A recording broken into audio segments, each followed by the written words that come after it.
Welcome everyone. Today we're going to take a look at properties of solids. If you compare solids to gases, you'll notice that solids, the particles are very close to one another, and therefore, because they are more compact, you'll notice solids have much higher densities in comparison to gases. Solids also have a definite shape. They do not assume the shape of their container like a liquid would. They also have a definite volume. They are not easily compressed. All of these have to do with how close the particles of a solid are to one another. Therefore, since the particles are relatively close to each other, solids have very strong intermolecular forces. And an example would be sugar.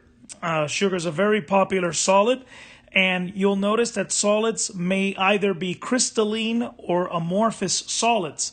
If you take a look at these two categories, when you take a look at the crystalline, a crystalline solid is the more common form of solids. They're well organized, very organized array of atoms or molecules, as opposed to an amorphous, which basically these solids have no shape. Literally the word amorphous means without shape. Some examples of amorphous solids that you might be familiar with is plastics, rubber, glass. These are solids, but they are not classified as crystalline. The focus is going to be on crystalline solids for this video. You'll notice that crystalline solids are divided into three categories: molecular solids, ionic, and atomic. And they're going to be based on the individual units that compose these solids. So again, the crystalline, you'll notice it's very organized. It has a repeating pattern, whereas the amorphous basically has no shape. Now, our focus, we will start with those crystalline solids, and this category here, this little chart really divides everything really well. We'll look at each category in more detail. We'll go from left to right. You'll notice the first type of solids are the molecular solids. Their composite units are molecules.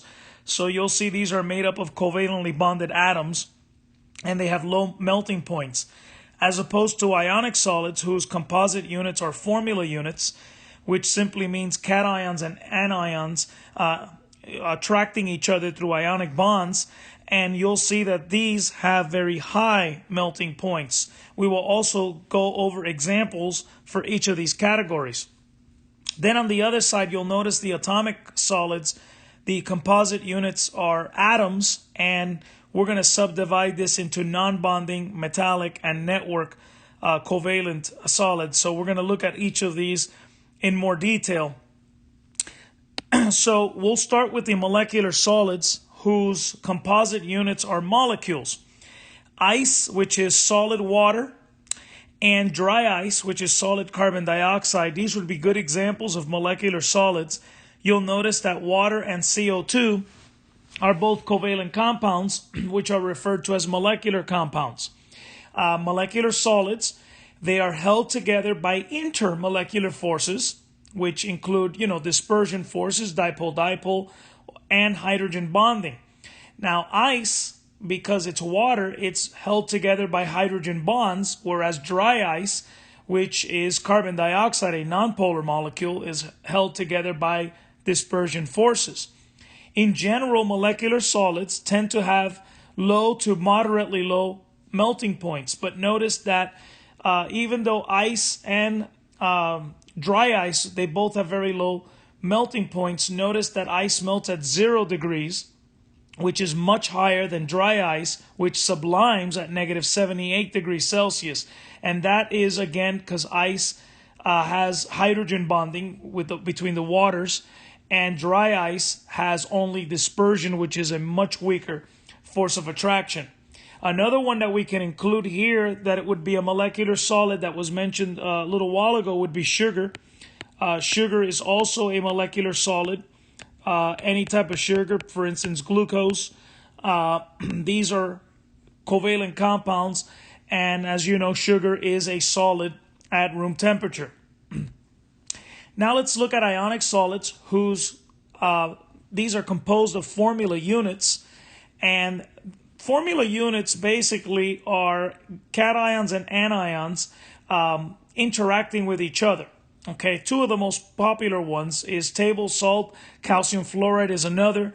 Okay, these are very good examples of ionic solids. You'll notice table salt, you have your sodium, and your chlorine is your sodium is your metal.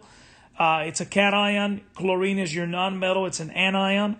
And these ionic solids are held together by electrostatic attractions between these positives and negatives, or between the cations and the anions. We call these electrostatic attractions ionic bonds. In NaCl, the attraction is between the sodium cation and the chloride anion, and you'll notice that this will hold the Solis lattice together. The lattice is composed of alternating cations and anions in a three-dimensional array. And as I mentioned earlier, the forces that hold these cations and anions together are ionic bonds, which is the electrostatic attraction between the positives and the negatives. Now, ionic bonds are much stronger than any of the intermolecular forces that were discussed with the molecular solids previously. Ionic solids have much higher melting points than, for instance, any molecular solid.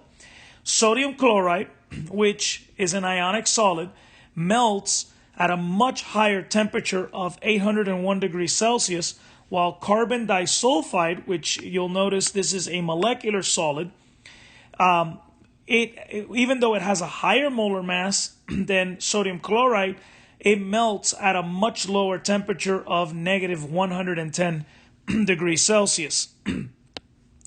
Now we go to the other category called atomic solids. These are solids whose composite units are individual atoms. So we have here diamond as an example, iron, and solid xenon. These are examples of atomic solids. But what we're going to do is we're going to divide atomic solids into three categories. Covalent atomic solids, also known as network covalent solids. That's where diamond will fall into. Then we got the non-bonding atomic solids. That would be solid xenon. And then we got the metallic atomic solids. These are the iron that you see there. We're going to discuss that each of these atomic solids are held together by a different kind of force.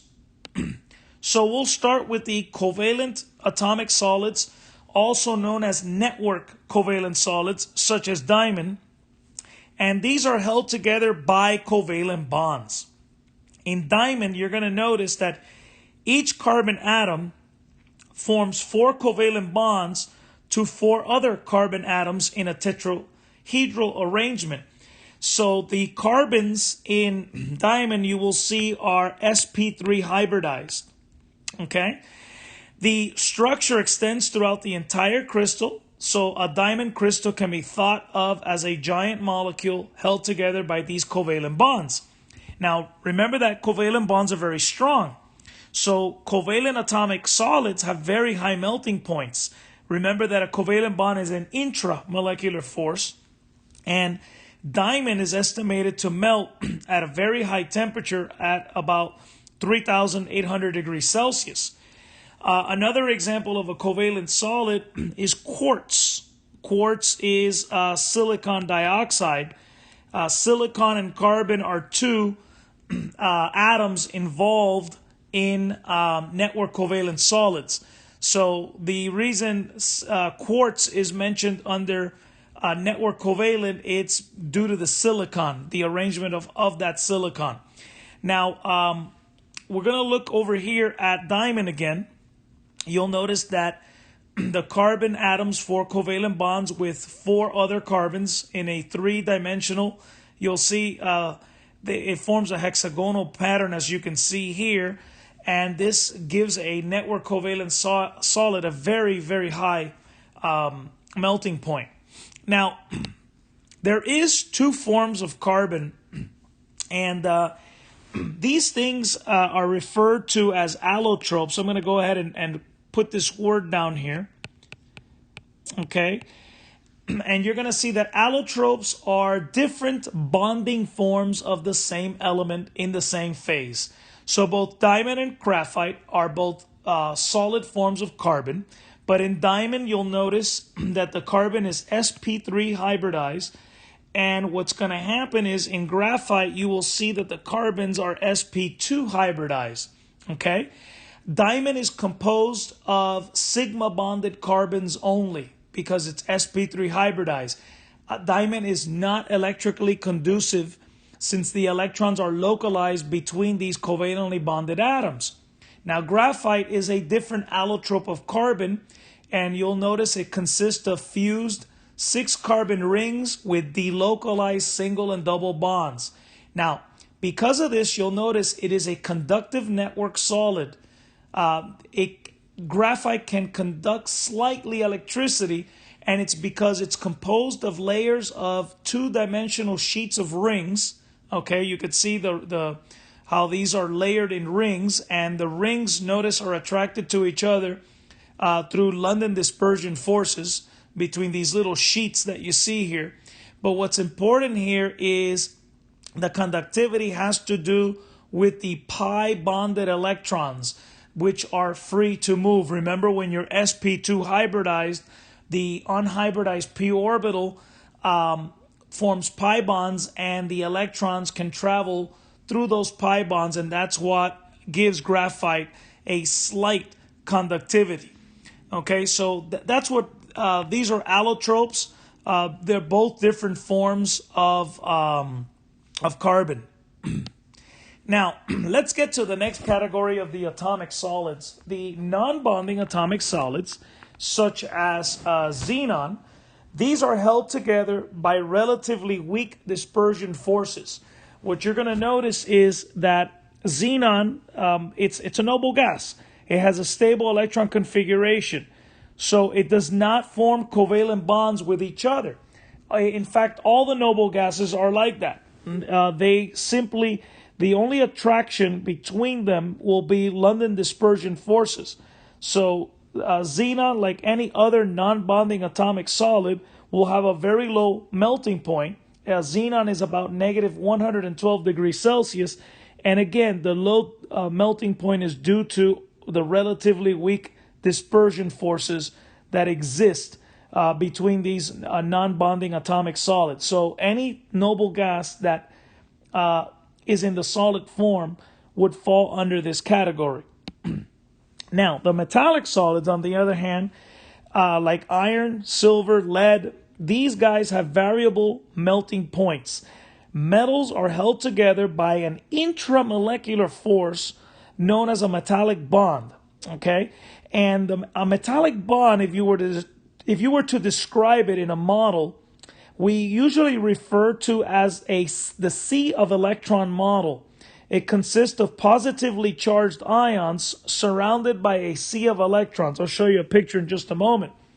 And metallic bonds are of varying strengths. You'll see that some metals, such as mercury, has a very, very low melting point. In fact, it's below room temperature. It's at negative 39 degrees Celsius, and that's why you see mercury exist as a liquid at room temperature, whereas other metals, such as iron, is the opposite. They have very high melting points. Iron melts at 1,809 degrees Celsius. Other than mercury, all the other solids at room temperature, all the other metals at room temperature will be in the solid state. Okay, so again, metallic bonds, because they are of varying strengths, there's a range of melting points from as low as negative 39 to as high or higher than 1,809 degrees Celsius that you see with iron. Here's what I meant by the sea of electron model. You can think of the metal in the brown here with the positive spheres. Think of them as islands, and they're positively charged. So they're a group of cations.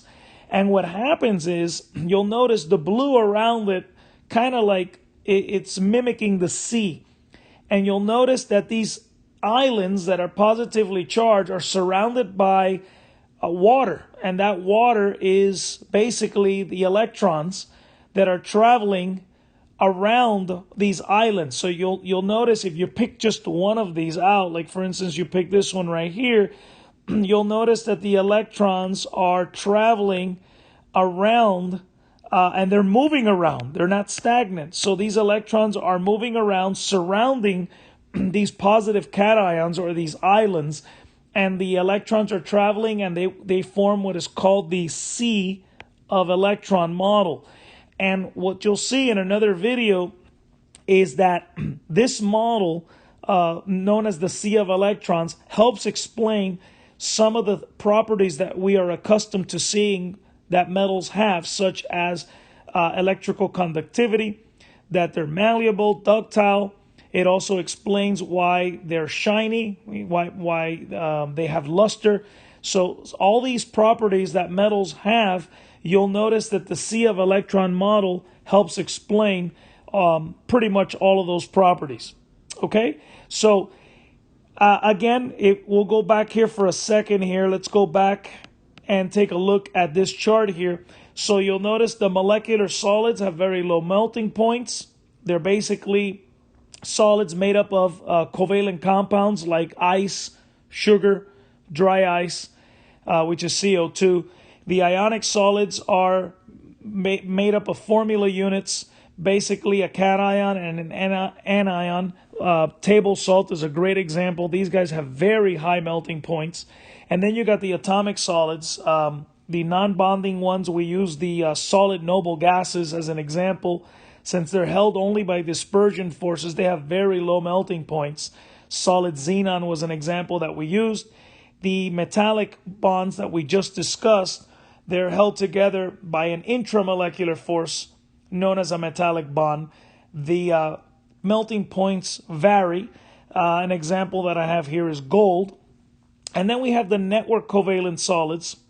These are held together by covalent bonds. They have very, very high melting points, again, due to covalent bonding, which is an intramolecular force. And then we talked about diamond being a great example, and quartz. Quartz is another one, which is silicon dioxide. This one's a little strange because notice that quartz consists of silicon with oxygen, and yet it's underatomic. So keep a note of that. You know, every time we classify, we always have kind of exceptions to our rules. So just keep in mind that quartz, even though it's silicon dioxide, this particular example is classified as a network covalent, which is under an atomic solid. So just take note of that if you're asked, okay, what category it would fall under. Okay, and on the next video, what we'll do is we'll go ahead and talk about metallic bonding in more detail. We'll look at some other properties of solids, such as their ability to form alloys, and we'll talk about semiconductors.